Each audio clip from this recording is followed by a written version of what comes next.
आचार्य चाणक्य कहते हैं, एक राजा की ताकत उसकी शक्तिशाली भुजाओं में होती है, ब्राह्मण की ताकत उसके आध्यात्मिक ज्ञान में, और एक औरत की ताकत उसकी खूबसूरती, यौवन और मधुर वाणी में होती है।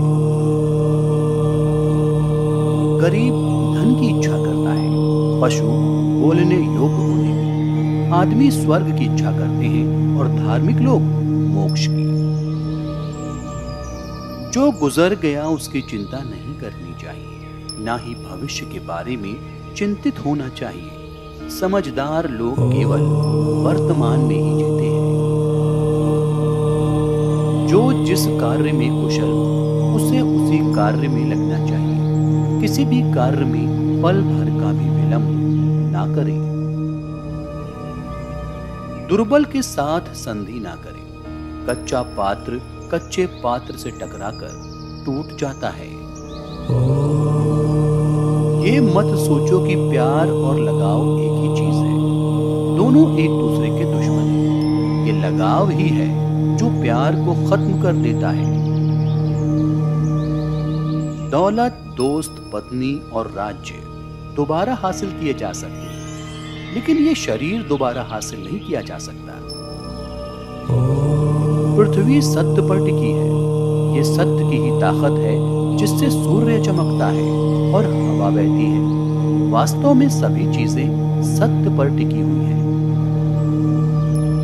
फूलों की खुशबू हवा की दिशा में ही फैलती है, लेकिन एक व्यक्ति की अच्छाई चारों तरफ फैलती है।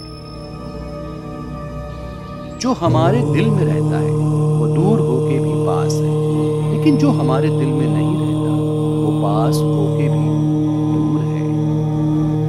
रात खत्म होकर दिन आएगा, सूरज फिर उगेगा, कमल फिर खिलेगा।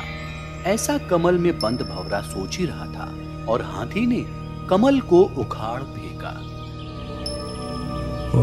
दुर्जन की विद्या विवाद के लिए, धन उन्माद के लिए और शक्ति दूसरों का दमन करने के लिए होती है। सज्जन इसी को ज्ञान दान और दूसरों के रक्षण के लिए उपयोग करते हैं।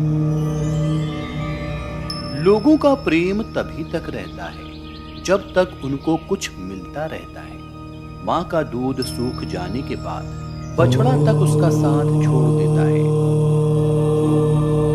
हे शिकारी, तुम मेरे शरीर के प्रत्येक भाग को काटकर अलग कर दो, लेकिन बस मेरे दो स्तनों को छोड़ दो, क्योंकि मेरा छोटा बच्चा जिसने अभी घास खाना शुरू नहीं किया है वो बड़ी आकुलता से मेरी प्रतीक्षा कर रहा होगा। अगर मैं उसे दूध नहीं पिलाऊंगी तो वो निश्चित रूप से मर जाएगा। कृपया मेरे स्तनों को छोड़ दो। मनुष्य के लिए उसकी माता सभी तीर्थों के समान और पिता सभी देवताओं के समान पूजनीय होते हैं। अतः उसका ये परम कर्तव्य है कि वो उनका अच्छे से आदर और सेवा करे। जब विपत्तियां आने को होती हैं तो हितकारी भी उनमें कारण बन जाता है। बछड़े को बांधने में मां की जांग ही खंभे का काम करती है। माता के समान कोई छाया नहीं, कोई आश्रय नहीं, कोई सुरक्षा नहीं। माता के समान इस विश्व में कोई जीवन दाता नहीं। दरिद्रता, रोग, दुख, बंधन और विपदाएं तो अपराध रूपी वृक्ष के फल हैं। इन फलों का उपयोग मनुष्य को करना ही पड़ता है। घर तो गृहिणी के कारण ही घर कहलाता है। बिन गृहिणी तो घर जंगल के समान होता है। यदि बात सच हो पर उसे सुनने पर किसी को कष्ट होता हो तो उसे नहीं कहना चाहिए। यदि कोई आदमी कोई बात किसी ऐसी जगह कहता है जहां वो बात नहीं कही जानी चाहिए, या ऐसे समय पर कहता है जब वो बात नहीं कही जानी चाहिए, कोई ऐसी बात कहता है जो अशुभ है या किसी को प्रिय नहीं लगती, या जिससे उसका ही ओछापन प्रकट होता है, या जिसे कहने का कोई कारण ही नहीं है, तो वो बात नहीं रहती, उसे विष समझना चाहिए। कहा गया है कि यदि कोई अहंकार के कारण, लोभ से, क्रोध से या डर से गलत फैसला करता है तो उसे नरक को जाना पड़ता है। धर्म है दूसरों की भलाई, यही पुण्य है। और अधर्म क्या है? ये है दूसरों को पीड़ा पहुंचाना। यही पाप है। धर्म का सार तत्व है कि जो आपको बुरा लगता है वो काम आप दूसरों के लिए भी ना करें। सांप जहरीला ना हो पर फुफकारता और फन उठाता रहे तो लोग इतने से ही डरकर भाग जाते हैं। वो इतना भी ना करे तो लोग उसकी रीढ़ को जूतों से कुचलकर तोड़ देंगे। महाजनों गुरुओं के संपर्क से किसकी उन्नति नहीं होती। कमल के पत्ते पर पड़ी पानी की बूंद मोती की तरह चमकती है। नाव में पानी पतले छेद से भीतर आने लगता है और भरकर उसे डुबा देता है। उसी तरह शत्रु को घुसने का छोटा सा रास्ता या कोई भेद मिल जाए तो उसी से भीतर आकर वो कबाड़ कर ही देता है।